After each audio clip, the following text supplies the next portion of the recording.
Lundi 25 décembre, mesdames et messieurs, bonsoir et bienvenue dans l'Actu en débat, votre émission hebdomadaire qui vous décrypte l'actualité en 26 minutes. Cette émission est la dernière de l'année et pour cette dernière de l'année, nous allons parler de la brouille diplomatique entre l'Algérie et le Mali depuis quelques jours. Les deux pays ont décidé de rappeler leur ambassadeur pour consultation. Ensuite, nous évoquerons ce qui a aussi marqué l'actualité la semaine dernière, c'est l'interpellation du leader religieux Chouala Bayaya Aïdara qui a été placé sous mandat de dépôt et dont le jugement est prévu pour mars 2024. Avec moi sur ce plateau pour évoquer ces deux grands sujets, Monsieur Alassane Souleymane, journaliste, bonsoir. Bonsoir, M. Aïdara. Merci d'avoir accepté notre invitation. Je me sens toujours en famille en venant ici. Merci. Et M. Mokhtar Sow du journal Malikile. Bonsoir, M. Sow. Bonsoir. Directeur de publication, je présume, du journal Malikile. C'est la même chose, c'est le journal Malikile. Merci beaucoup. Merci également d'avoir accepté notre invitation. C'est moi qui vous remercie. Je le disais tout de suite au sommaire, la semaine a été marquée par cette brouille diplomatique entre l'Algérie et le Mali. Le Mali, en premier, a convoqué l'ambassadeur de l'Algérie en poste ici pour protester, je cite, contre des actes inamicaux. L'Algérie a par la suite répliqué, si je puis m'exprimer ainsi, en convoquant l'ambassadeur du Mali sur place. Et enfin, les deux pays ont décidé, vers la fin de semaine, de rappeler leurs différents ambassadeurs en poste pour consultation. Une première question pour vous, M. Alassane Souleymane. Quel était votre ressenti toute cette semaine lorsque vous avez suivi ces différents développements entre l'Algérie et le Mali, qui sont quand même des pays qui ont des relations séculaires assez fortes? Écoutez, moi, je ne suis pas du tout surpris. Ça ne m'a pas surpris parce que je m'y attendais. Au regard de l'évolution de notre pays ces 2-3 dernières années, je pense que pour quelqu'un qui suit de très près l'évolution du Mali, l'évolution de la situation sociopolitique dans la région, moi, ça ne m'a pas du tout surpris parce que vous savez que ces dernières années, les relations entre le Mali et l'Algérie ont été beaucoup plus convoyées par le processus dit processus d'Alger, et notamment avec en fond l'accord pour la paix et la réconciliation ainsi du processus d'Alger. Et cet accord, depuis sa signature, a connu une évolution en dents de scie, selon la situation politique du Mali, majoritairement. Et on sait qu'il y a eu une première partie dans l'accord où tout le monde était en phase pour essayer de trouver les meilleurs points de convergence pour avancer. Ensuite, il y a eu une phase de crispation avec les changements politiques intervenus le 18 août 2020. Et depuis quelques mois, on sait que la machine est grippée. Voilà, la machine est grippée parce que la nouvelle gouvernance au Mali consistait d'abord à prioriser un certain nombre de choses, notamment la libération du territoire, et voilà, avec le retrait de l'aménagement, avec le retrait des forces partenaires et tout ça. Et il va sans dire que l'accord allait s'en ressentir, notamment au niveau du point névralgique qui est Kidal. Et donc, et d'ailleurs, le gouvernement malien a déjà donné le ton depuis ce qu'on a appelé la rectification, où il a été clairement dit que l'accord sera désormais appliqué de manière intelligente, voilà, de manière intelligente. Donc, ça laisse libre cours à l'interprétation de chaque partie prenante. Et donc, forcément, cela allait nous amener à ces moments de crispation. Et donc, moi, personnellement, je n'en suis pas étonné. Mais je me dis c'est juste une convulsion de passage. On trouvera les remèdes nécessaires pour ramener tout le monde au calme. C'est la diplomatie, et la diplomatie a beaucoup de ressorts. Alors, une convulsion de passage, est-ce que vous êtes d'accord, M. Sow? Je le disais, le Mali a protesté contre des actes inamicaux, parce que depuis la semaine dernière, Alger reçoit des représentants des groupes armés, et qu'il y a une hostilité ouverte maintenant avec le gouvernement malien. Il y a aussi l'imam Mahmoud Dicko qui a été reçu, on sait qu'il a des relations tendues aussi avec les autorités de la transition, même s'il n'a pas été évoqué dans le communiqué du gouvernement. Donc, est-ce que vous pensez, on va l'axer d'abord sur le processus de paix, que l'Algérie est toujours dans son bon droit d'essayer de relancer le processus ou elle a manqué le coche plus tôt? Oui, c'est vraiment, comme il a dit, les grands frères a déjà fait l'historique même de la situation, donc pas la peine de revenir sur ça. Mais il faut aussi ajouter que c'est passager, ça ne peut pas. Le voisinage est trop important pour accorder une importance aussi à de telles situations qui puissent impacter sur nos relations avec nos voisins. Ensuite, vous avez cité les différentes personnalités. Hein. Il n'y a pas que l'imam Dicko, il y a les responsables de la CMA et autres du CSP, si vous voulez, qui ont été reçus au plus haut niveau. Donc, pour moi, l'Algérie a fait un peu trop, parce que le Mali n'était même pas au courant.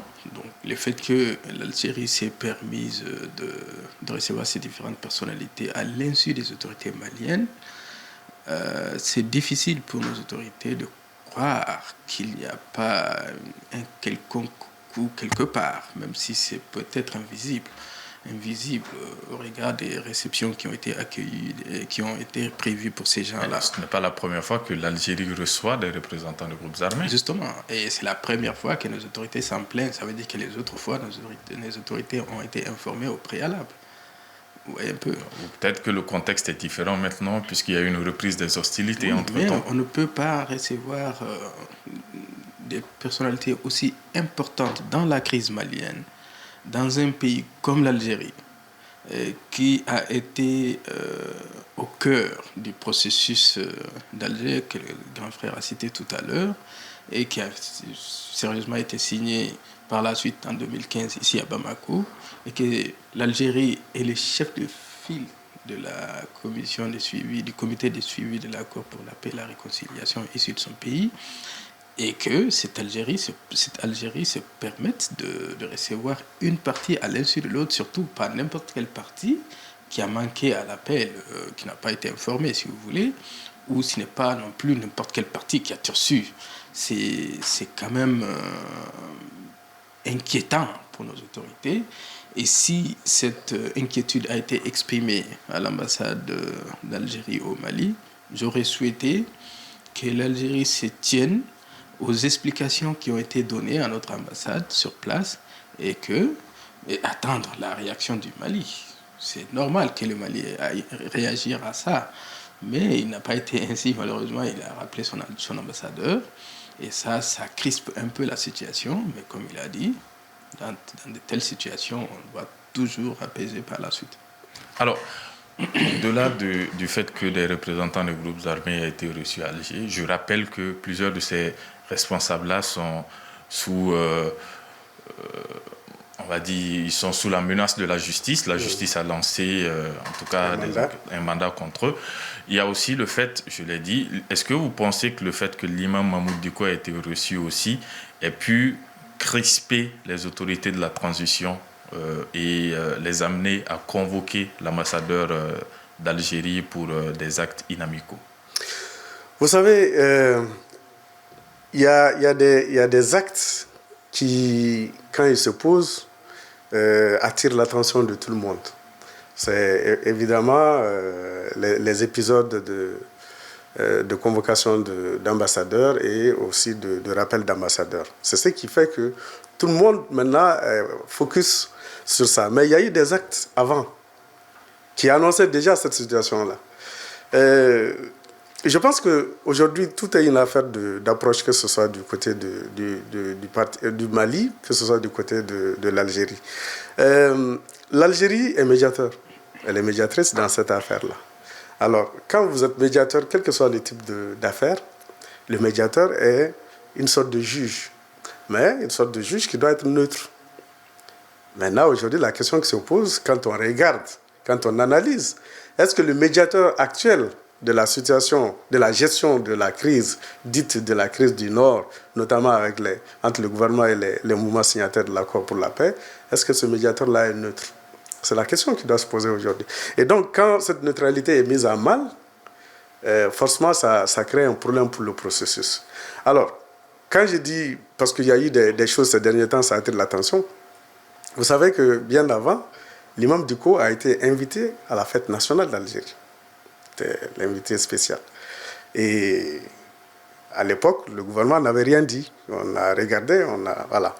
Et ce deuxième acte-là n'efface pas le premier.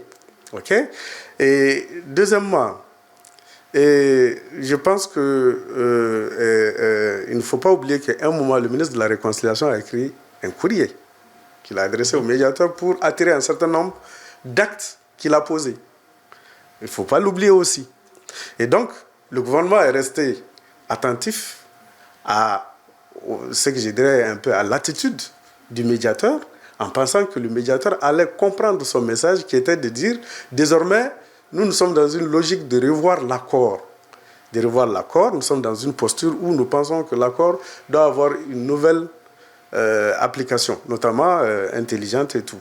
Je pense que le médiateur, le gouvernement ne sont jamais assis pour évaluer et voir un peu cette orientation que le gouvernement du Mali veut à l'accord. Et quand vous suivez la rhétorique de la diplomatie algérienne depuis le changement de la situation politique au Mali en 2020, c'est que le gouvernement algérien dit toujours la résolution de la crise, dite de la crise du Nord, ne se fera pas sans l'accord.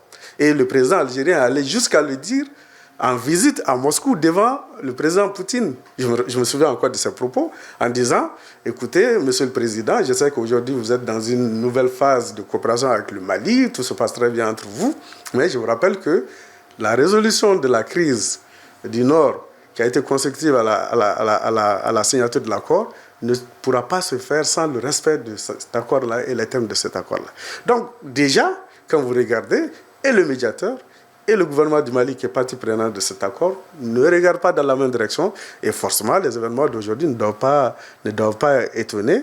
Donc, je pense que désormais, ce sont les ressorts diplomatiques qui doivent continuer pour que tout le monde se remette ensemble et pour essayer de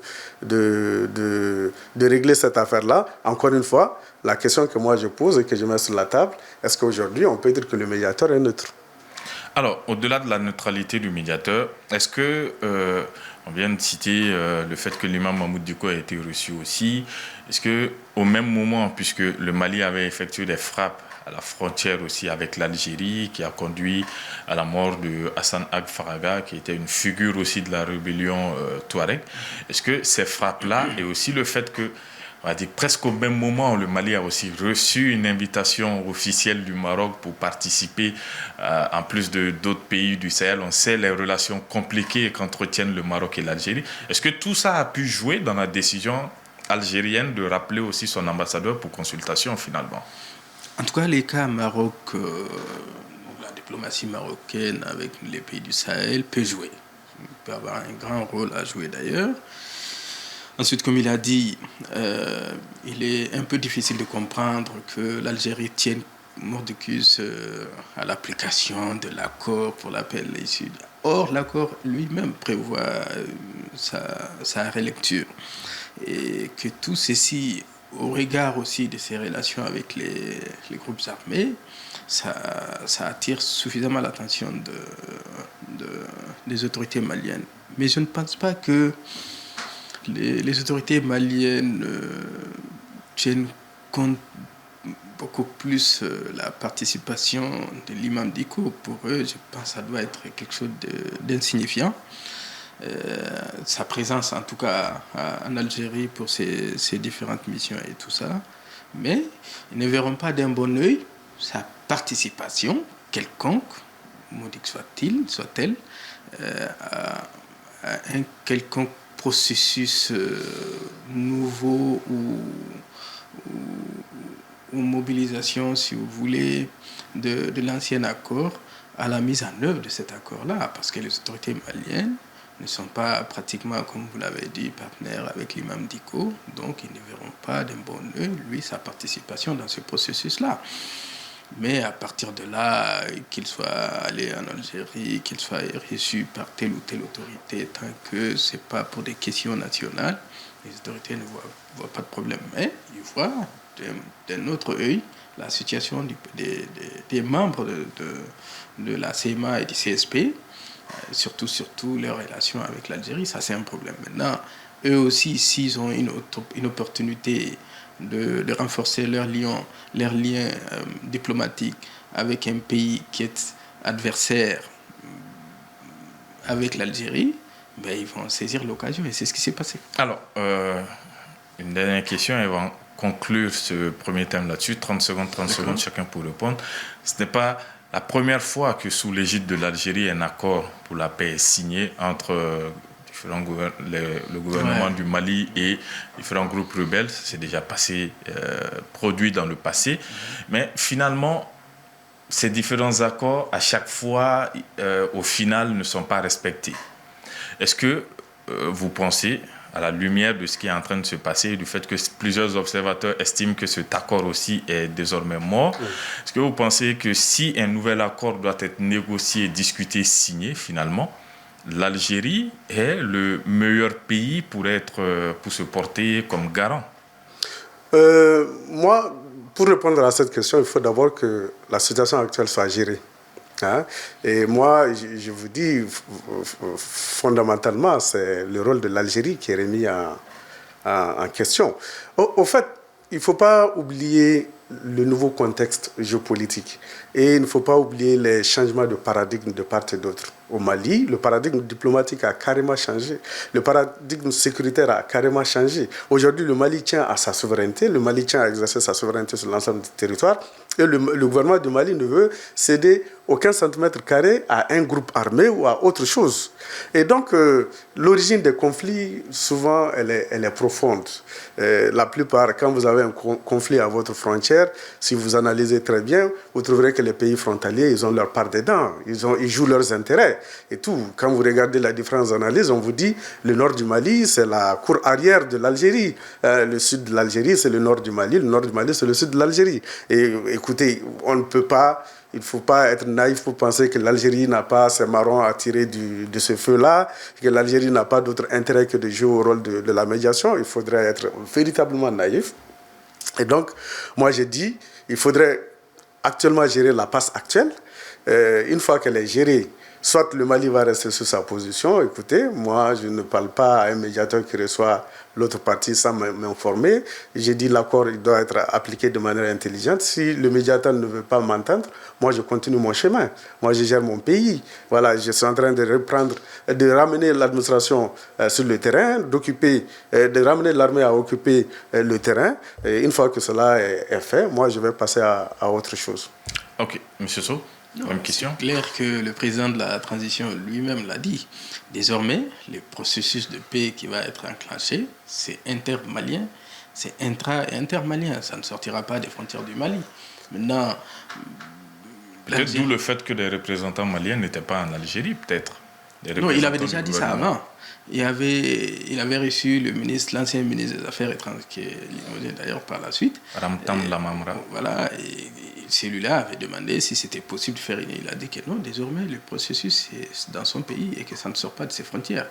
Donc, cette position nouvelle des autorités nouvelles du pays, ça change tout. Et ça veut dire que désormais, ce qui va se passer, ça va se passer. Sinon, avant cet accord pour la paix, parce que ça, c'est un accord pour la paix. Normalement, à la suite de ça... Un accord de paix. Voilà, normalement, après, il doit y avoir un autre accord. Et malheureusement, ça patauge, donc l'autre n'est pas en vue. Il y a eu au moins deux autres accords sous l'égide de l'Algérie avant ça. Il y a eu les accords de Tamaracet. Voilà, ensuite... 2006, 2006 et tout ça, oui, dont Thébilin était en avant.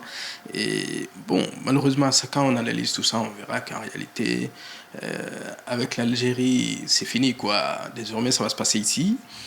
Et en espérant que cette fois-ci, nos autorités vont travailler d'abord sur la confiance, parce qu'il y a un gros problème de confiance entre les deux parties. Il faut régler ces problèmes-là. Et j'espère de tout cœur que le nouveau gouverneur d'Ekidal va pouvoir travailler sur ça, parce qu'il avait annoncé, et qu'à partir de là, une nouvelle discussion soit engagée entre les deux parties pour trouver rapidement une solution durable. Ok, voilà. Très bien. Alors, nous allons rapidement passer au deuxième thème de la soirée. Le prêcheur leader religieux Chouala Bayaya Aïdara a été placé sous mandat de dépôt mercredi dernier. Son jugement est prévu pour mars 2024. Il a été transféré à prison à Dioïla durant la semaine. Alors, les gens se posent la question, et je vais vous poser la question, M. Alassane Suleiman. Est-ce que vous pensez que c'est le placement sous mandat de dépôt de Chouala Bayaya Aïdara signe la fin du mythe ou d'un mythe autour des religieux ici au Mali? Bon, écoutez, il faut voir aussi les terminologies. Je ne sais pas si ce mythe-là, il était là ou il est en train d'être déconstruit, tel que vous avez posé votre question. Je dirais simplement que s'il y a mythe d'un leader religieux, la plupart du temps, ça se fait sur ce qu'il dit de la parole de Dieu, notamment à travers ses prêches, et ce qu'il dit dans la mosquée ou dans les cérémonies de prêche, tout. Le mythe, souvent, c'est la verve même du leader religieux. Le mythe, c'est sa connaissance du Coran et, voilà, et sa connaissance profonde de la religion. C'est ça qui a toujours fondé le mythe, s'il y avait de ces leaders religieux. Alors, dans le contexte malien aujourd'hui, peut-être que si on parle de mythe, c'est beaucoup plus un peu le constat que beaucoup de leaders religieux ont pris une certaine place, occupé une certaine place dans le débat sociopolitique dans nos pays. Et la plupart du temps, certains sont taxés d'être sortis de la mosquée, voilà, de toucher à la chose politique et tout. Et certains ont tiré bénéfice de cela, d'autres, pour eux, n'ont pas prospéré. S'il y a mythe, je ne dirais pas. Je ne dirais pas. Plutôt dans le sens de savoir, est-ce que c'était estimé qu'ils étaient intouchables? Est-ce qu'ils demeurent toujours intouchables? Ou est-ce que c'est ce mythe autour du fait qu'ils étaient intouchables qui vient d'être brisé? Moi, je me dis intouchable par rapport à quoi? Notamment au niveau de la justice. De la justice, intouchable. Mais un leader religieux, il est avant tout injusticiable. C'est un citoyen comme tout le monde.